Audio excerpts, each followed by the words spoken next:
Professor Daudi, if you're there with us, Yeah, I'm here. what's your assessment of this complicated scenario between the Americans and the Russians at this point in time?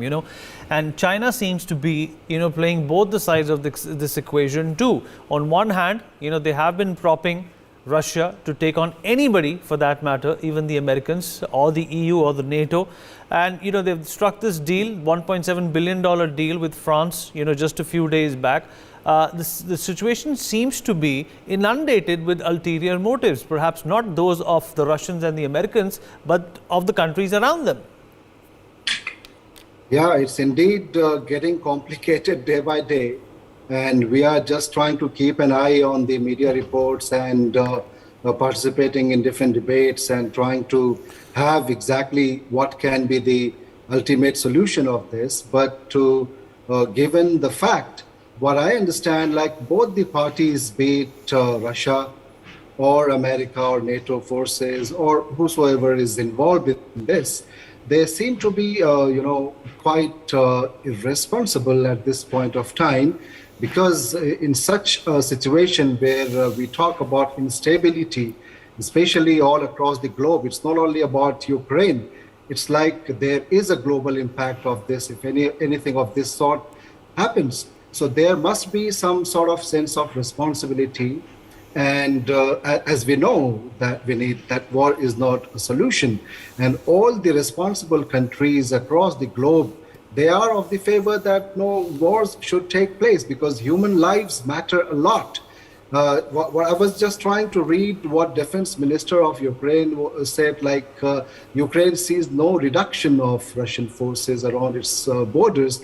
However, last week or a couple of days ago, when we were having a discussion here on your channel itself, we came to know that Russia was trying to pull out, taking the troops back. So it's like a kind of, sometimes it keeps on fluctuating. The situation is something like at times it really gets difficult that what is going to happen, though we know that Putin is quite unpredictable. But I think diplomacy and the diplomatic channel is the right way to find a better solution. And as we know, that this is a kind of really tense week of diplomacy that is seen especially in Europe. German Foreign Minister, I think, Annalena, appealed to President Putin not to play with human lives. And it's like, it's something, if anything happens, usually it's not one-sided. It happens, when two parties have some sort of conflicts and they don't try to understand the situation. And here, when we talk about the world leaders and superpowers, that they are trying to have some kind of, hegemony, that who is bigger, who is stronger. And when it comes to Russia and America, when we talk about World War II and how there had been some kind of Cold War. I mean, they were into some sort of bitter kind of relationship right from 1945 until 1991, when there was a kind of disintegration of the USSR. So at this point of time, I think peace and prosperity and lives of human, that really matters a lot. And as I said, it's not only related to Ukraine.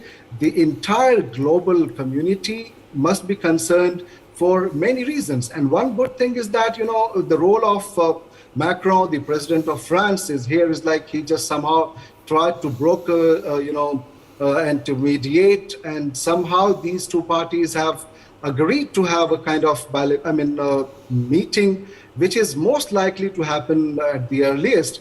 And but the thing is, like, the meeting is going to happen on certain terms and conditions. And there is a condition, especially from Joe Biden and the U.S. administration, where they say that if they have some sort of plans not to invade Ukraine, only then the talks will go hand in hand.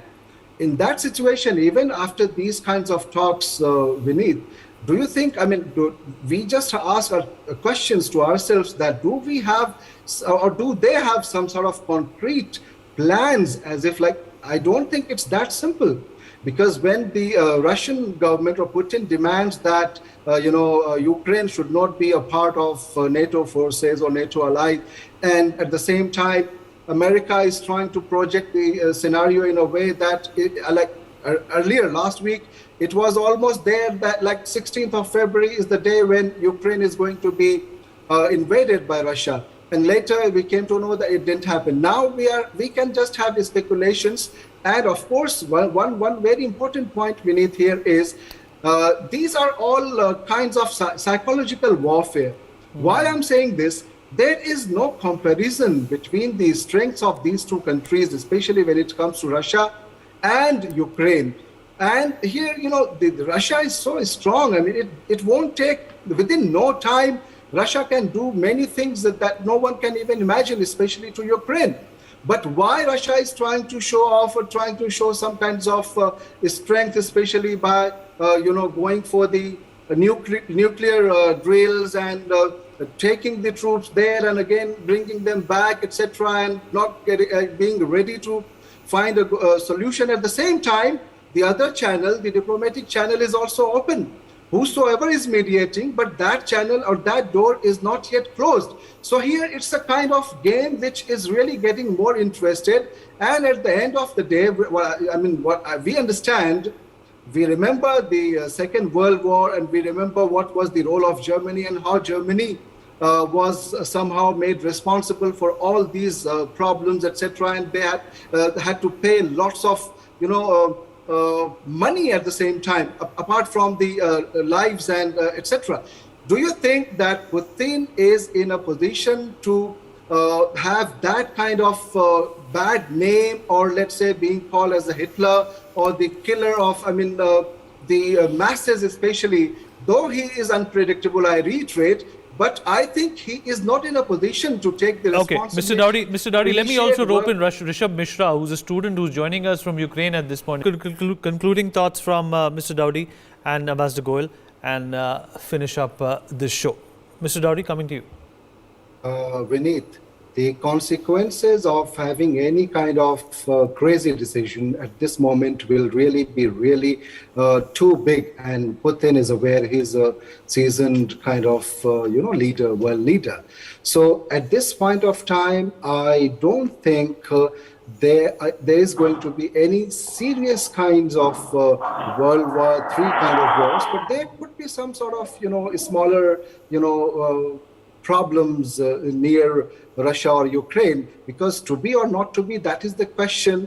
It remains there, and that's not a smaller question. That's really a very big question. My concern here will be just in one last sentence is like, since we have around 20,000 students studying there and other, people, employees, they are working there. So I'm sure Indian government will, if any situation arises, can easily evacuate them, like we did in Iraq, in Kuwait, as Ambassador Goel mentioned, and we also saw that in Afghanistan. Okay. So there should not be anything like panic. Okay. Yeah. Okay.